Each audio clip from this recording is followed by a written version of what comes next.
Hello दोस्तों, तो जैसा कि हमने पिछले एपिसोड में देखा था कि मास्टर जुयान ने सभी स्वॉर्ड्स को अपने पास बुलाते हुए एक चुटकी बजा दी थी, जिससे सारी स्वॉर्ड्स आपस में मर्ज होकर एक स्वॉर्ड में तब्दील हो जाती हैं। और मास्टर की गॉडली लेवल की पावर देखकर यहाँ पर सारे लोग शॉक हो गए थे। मास्टर अपनी गॉडली लेवल के पावर के साथ ही मिस यूलेन को फिर से जिंदा कर देते हैं। अब यहीं से हमारे इस एपिसोड की स्टार्ट होती है, जहाँ पर हमें 8 माउंटेन एंड सी रियलम के आउटर एरिया का सीन दिखाया जाता है। क्योंकि जुयान का यहाँ पर काम खत्म हो गया था, इसीलिए वो यहाँ से जा रहे थे, जिस पर यूलेन उन्हें खुद बाहर तक छोड़ने के लिए आई थी। वो कहती है, मास्टर आपने मुझे फिर से तो जिंदा कर दिया, लेकिन मुझे मेरी पावर्स को फिर से गेन करना होगा। इसके लिए मुझे बहुत हार्ड प्रैक्टिस करनी होगी और जल्द से जल्द मुझे अपनी स्वॉर्ड स्किल को पहले की तरह इम्प्रूव करना होगा। ये कहकर यूलेन अपने मन में सोचती है कि अगर अगली बार ये 8 माउंटेन एंड सी रियलम पे कोई खतरा आएगा तो उम्मीद है कि मुझे मास्टर जुयान को फिर से ना बुलाना पड़े। मैं तब तक अपनी स्वॉर्ड स्किल को इतने ज्यादा इम्प्रूव कर लूंगी कि मैं मास्टर इचियान से भी ज्यादा ताकतवर हो जाऊं और अपने मास्टर जुयान का नाम रोशन करूं। वहीं मास्टर जुयान उसे इस तरह सोचते हुए देखकर स्माइल कर रहे थे, जैसे कि वो उसके मन की बात सुन सकते थे। तभी लिंगी वहां पर स्माइल करते हुए कहती है, मिस यूलेन, इस बार आपके शरीर में जो स्वॉर्ड एनर्जी है वो बहुत ज्यादा पावरफुल है। उसका 8 माउंटेन एंड सी रियलम में कोई भी मुकाबला नहीं कर सकता है। अगर आपने उसे अच्छे से प्रैक्टिस किया तो आप बहुत जल्द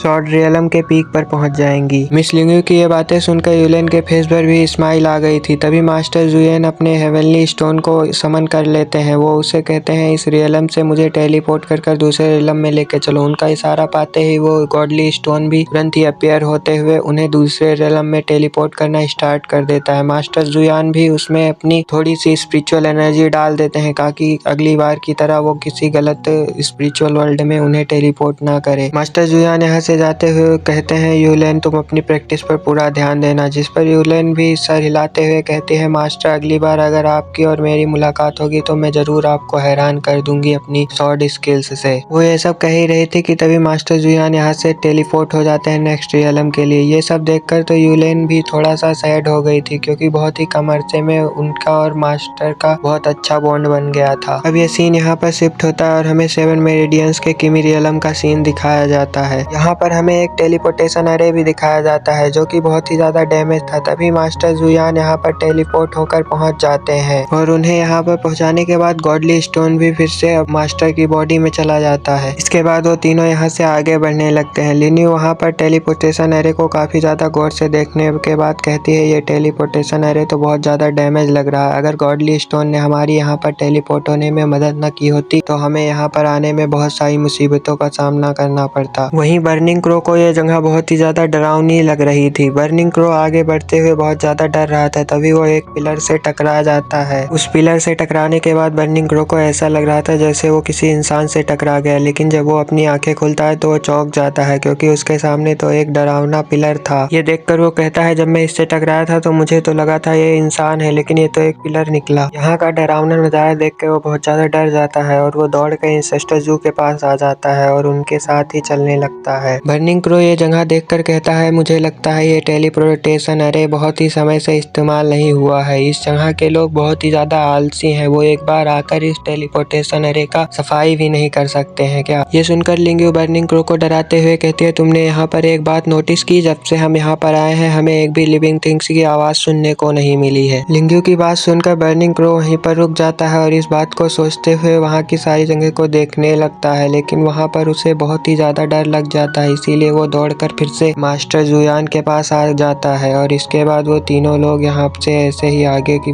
तरफ बढ़ने लगते हैं। चलते चलते ये लोग एक क्लेन के सामने आ जाते हैं, जिसे देखकर बर्निंग क्रो कहता है, ये क्लेन तो बहुत ही ज्यादा बड़ा लग रहा है, जरूर यहाँ पे हमें काफी सारे लोग मिलेंगे। इसके बाद वो लोग उस क्लेन में एंटर होते हैं, लेकिन वहाँ पर उन्हें कोई देखने को नहीं मिलता है। वहाँ पर सिर्फ 3 ट्रेजर बॉक्स पड़े हुए होते हैं, जो देखकर बर्निंग क्रो कहता है, वाह ये तो ट्रेजर बॉक्स है, इसके अंदर जरूर बहुत सारा खजाना होगा। ये कहते हुए वो उस ट्रेजर बॉक्स को खोलने के लिए उसके तरफ बढ़ने लगता है, लेकिन लिंगी उसे रोकने की कोशिश करती है। वो कहती है, इतनी वीराने जगह पे यहाँ पर ट्रेजर बॉक्स कैसे हो सकता है, यहाँ पर जरूर कोई जाल बिछा हुआ होगा। और इन ट्रेजर बॉक्स को देखकर लगता है कि ये यहाँ पर किसी ने जल्दी जल्दी में भागते हुए छोड़ दिया है, मगर बर्निंग क्रो फिर भी नहीं मानता। वो ट्रेजर बॉक्स को देखकर खुश होते हुए कहता है, क्या मतलब है तुम्हारी बातों का, हमें तो ट्रेजर से मतलब है, हम इस सारे ट्रेजर्स को लूट लेंगे। ये कहते हुए वो उन ट्रेजर बॉक्सों को खोलने के लिए उनकी तरफ करता है और वो उन्हें जैसे ही खोलता है वो सारे ट्रेजर बॉक्स राख में तब्दील होने लगते हैं। ये देखकर तो बर्निंग क्रो भी बहुत ज्यादा हैरान हो जाता है। वो मास्टर जुयान की तरफ देखते हुए उनसे कहता है, मास्टर जुयान आखिर में यहाँ पर ये सब क्या हो गया? ये सारे ट्रेजर्स कहाँ चले गए? ये सब राख में कैसे तब्दील हो गए? जिस पर मास्टर जुयान कोई जवाब न देते हुए फिर से आगे की तरफ बढ़ने लगते हैं। आगे की तरफ बढ़ते हुए वहाँ पर बहुत सारे स्टोन स्टेचूज देखने को मिलते हैं। उन स्टोन स्टेचूज को गौर से देखने के बाद लिंग्यू कहती है, इनके ऊपर जो ये फायर पैटर्न्स बने हैं और इनके हाथ में जो ये कीमती एलेक्सर्स रखे हुए हैं, इससे देखकर तो मुझे लगता है कि ये सारे एक एल्केमी मास्टर के स्टोन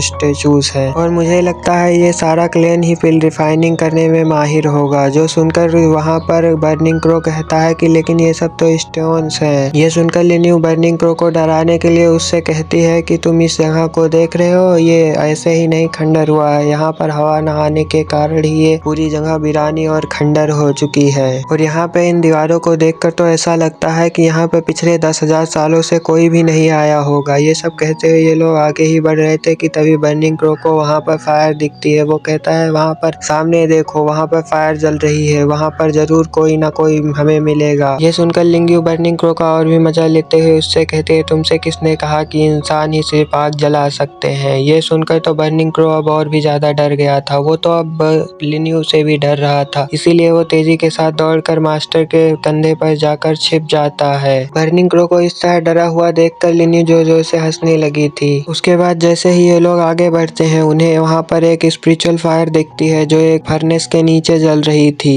जो देखकर बर्निंग क्रो कहता है, ये स्पिरिचुअल फायर ये आखिर में इस अल्केमी फर्नेस के नीचे किसने जलाई? क्या हमारे यहाँ पर आने से पहले यहाँ पर कोई पिल रिफाइन कर रहा था और हमें देखकर यहाँ से भाग गया? ये सब सुनकर लिंग्यू भी उस अल्केमी फर्नेस को बहुत ही ज्यादा गौर से देखने लगती है। उस अल्केमी फर्नेस पे तो बहुत ही ज्यादा धूल जमी हुई थी। जो देखकर लिंग्यू कहती है कि ये अल्केमी फर्नेस तो देखने में ऐसा लग रहा है कि जैसे इसे काफी लंबे अरसे से इस्तेमाल ही नहीं किया गया है। लेकिन अगर इसे काफी लंबे अरसे से इस्तेमाल ही नहीं किया गया तो ये स्पिरिचुअल फायर इस अल्केमी फर्नेस के नीचे अभी तक क्यों जल रही है? ये सब सोचते हुए वो मास्टर जुयान की तरफ एक सवाल भरी नजरों से देखती है। जो देखकर मास्टर जुयान उन दोनों को जवाब देते हुए कहते हैं, ये एक किनिन फायर है जो कि लगातार 10,000 सालों तक जल सकती है बिना बुझे। वो कहते हैं, ये जरूर किसी एलेक्सर को रिफाइन करने के लिए जलाई गई होगी, लेकिन इससे पहले कि वो एलेक्सर रिफाइन होता यहाँ पर कोई खतरा आ गया और इसके बाद वो बंदा एलेक्सर छोड़कर भाग गया। ये सुनकर लिंग्यू शॉक होते हुए कहती है, ये तो बिल्कुल वैसी ही सिचुएशन है जैसे हमें पिछले क्लेन में देखने के लिए मिली थी। इसका मतलब है कि हजारों साल पहले इस किनी रेलम में कुछ न कुछ बहुत ही बुरा हुआ था, इसीलिए यहाँ के सारे लोगों को ये जगह छोड़कर भागनी पड़ी होगी। जो सुनकर बर्निंग क्रो कहता है, लेकिन ऐसा कैसे हो सकता है? अगर एक बार के लिए तुम्हारी बात मान भी लें तो हजारों साल बाद वो लोग लौटकर यहाँ पर क्यों नहीं आए इस जगह को फिर से ठीक करने के लिए? और भला अपने क्लेन को कोई 10,000 सालों के लिए कौन छोड़कर चला जाता है? उन्हें तो अभी तक यहाँ पर वापस भी आ जाना चाहिए। उसके बाद वो लोग ऐसे ही आगे बढ़ते हुए एक क्लेन से दूसरे क्लेन को छान मारना शुरू कर देते हैं और देखते ही देखते उन्होंने वहाँ पर पूरे किमी रियलम को छान मार लिया था, लेकिन वहाँ पर उन्हें एक सिंगल पर्सन तक नहीं मिला था। तभी लिंग्यू कहती है, हम लोग इस जगह पर काफी समय से घूम रहे हैं लेकिन अभी तक हमें यहाँ पर सिंगल इमोर्टल तक नहीं मिला। जिस पर बर्निंग क्रो कहता है, इमोर्टल तो छोड़ो, यहाँ पर तो एक जानवर भी नहीं मिला है। क्या यहाँ के सारे लोग मर चुके हैं? आखिर में इस जगह की मिस्ट्री क्या है? वहीं पर मास्टर जुयान भी अब इस जगह पर तंग आ चुके थे, इसीलिए वो अपने हेवनली स्टोन को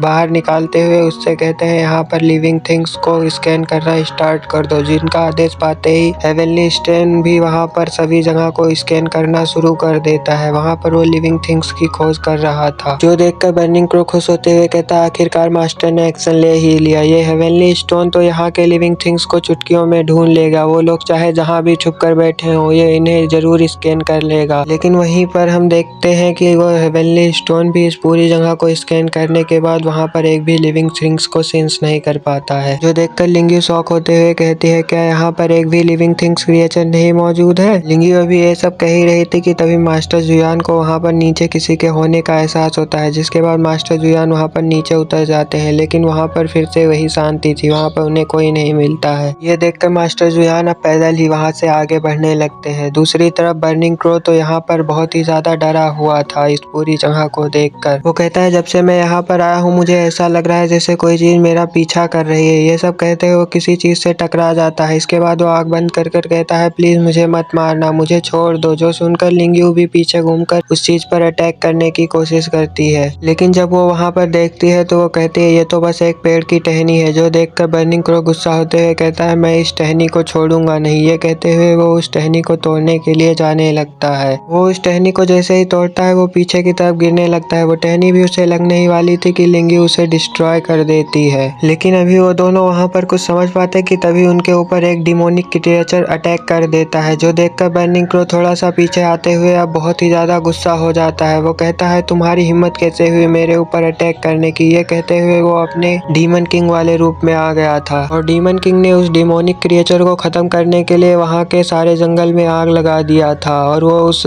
डिमोनिक क्रिएचर को धमकी देते हुए कहता है कि तुम्हें लुका छिपी का खेल बहुत ज्यादा पसंद है ना, तुम एक बार मेरे सामने आ जाओ फिर देखो मैं तुम्हारा क्या हाल करता हूँ। लेकिन वो डिमोनिक क्रिएचर तब तक तो वहाँ से पूरे तरह से गायब हो चुका था। ये देखकर लिंग्यू भी अब वहाँ पर बहुत ज्यादा सीरियस होते हुए अपनी पावर्स को एक्टिवेट कर लेती है उस डिमोनिक क्रिएचर से निपटने के लिए। तभी हम देखते हैं वो डिमोनिक क्रिएचर जमीन से निकलते हुए डीमन किंग पर अटैक कर देता है, जिस पर डीमन किंग भी उसे जमीन पर फिर से दे मारता है। इससे पहले कि वो डिमोनिक क्रिएचर कुछ समझ पाता उससे पहले ही डीमन किंग ने फिर से उसके ऊपर अपने बड़े से पंजे के साथ अटैक कर दिया था। लेकिन वो डिमोनिक क्रिएचर भी बहुत ज्यादा पावरफुल था। वो अपने हाथों से उसके पंजे को रोक लेता है। ये देखकर वहाँ पर डीमन किंग ने उसे उठाते हुए लिंग्यू की तरफ फेंक दिया था। लिंग्यू भी अपनी पावर्स का यूज करते हुए उस डिमोनिक क्रिएचर का टुकड़े टुकड़े कर देती है। लेकिन तभी हम देखते हैं उस डिमोनिक क्रिएचर के बॉडी के टुकड़े भी लिंग्यू के ऊपर अटैक करने के लिए बढ़ने लगते हैं, जिस पर डीमन किंग अपनी फायर पावर का यूज करते हुए उन्हें पीछे हटा देता है। लेकिन अब भी वो डिमोनिक क्रिएचर के बॉडी के टुकड़े इनके ऊपर अटैक करने के लिए आगे बढ़ रहे थे। जो देखकर डीमन किंग कहता है कि आखिर में ये किस तरह का डिमोनिक क्रिएचर है जो मरने का नाम ही नहीं ले रहा है। दूर खड़े मास्टर जुयान भी उस डिमोनिक क्रिएचर को बहुत ध्यान से देख रहे थे। इसके बाद वो अपनी पावर्स का यूज करते हुए उसे एंटी रियलम में सीज कर देते हैं। इसके बाद वो टेलीपोर्ट होते हुए सीधा लिंग्यू और बर्निंग क्रो के सामने आ जाते हैं। वहीं उस डिमोनिक क्रिएचर के बॉडी के पार्ट्स एंटी रियलम में सीज होने के बाद भी हिल रहे थे। जो देखकर तो लिंग्यू हैरान होते हुए कहते हैं इस डिमोनिक क्रिएचर के मरने के बाद भी इसके बॉडी के टुकड़े कैसे हिल रहे हैं, इसे जरूर कोई और कंट्रोल कर रहा है। मुझे तो लगता है कि ये कोई लिविंग क्रिएचर ही नहीं है, क्योंकि अगर ये एक लिविंग क्रिएचर होता तो इसे हेवनली स्टोन जरूर सेंस कर लेता। इसका मतलब है या तो ये एक सोल पपेट है या फिर ये जिंदा ही नहीं है। यह सब सुनकर भी मास्टर जुयान वहाँ पर लिंग्यू को कोई जवाब नहीं देते हैं और वो अपने पावर का यूज करते हुए उस डिमोनिक क्रिएचर की बॉडी को डिस्ट्रॉय कर देते हैं। उस डिमोनिक क्रिएचर की बॉडी के डिस्ट्रॉय होते ही वहाँ पर एक बड़ा सा होल बन गया था, जिसमें से कहीं और जाने का रास्ता था। जैसे ही वो लोग उस रास्ते से होकर आगे बढ़ने लगते हैं तभी वहाँ पर एक डिमोनिक बीस्ट उन लोगों को दिखता है, जो कि बड़ी बड़ी चैन से बंधा हुआ था और वो बहुत ज्यादा गुस्से में भी लग रहा था और उसी के साथ में वो उस चैन से आजाद होने की अपनी पूरी कोशिश कर रहा था। उस डिमोनिक बीस्ट को देखकर बर्निंग क्रो कहता है क्या ये भी उसी डिमोनिक क्रिएचर की तरह मरा हुआ है, क्योंकि इसे भी तो हेवनली स्टोन सेंस नहीं कर पाया था। वहीं इन तीनों लोगों को अपने सामने देखकर वो मॉन्स्टर और भी तेजी से रोर करने लगता है। जो देखकर लिंग्यू कहती है क्या इस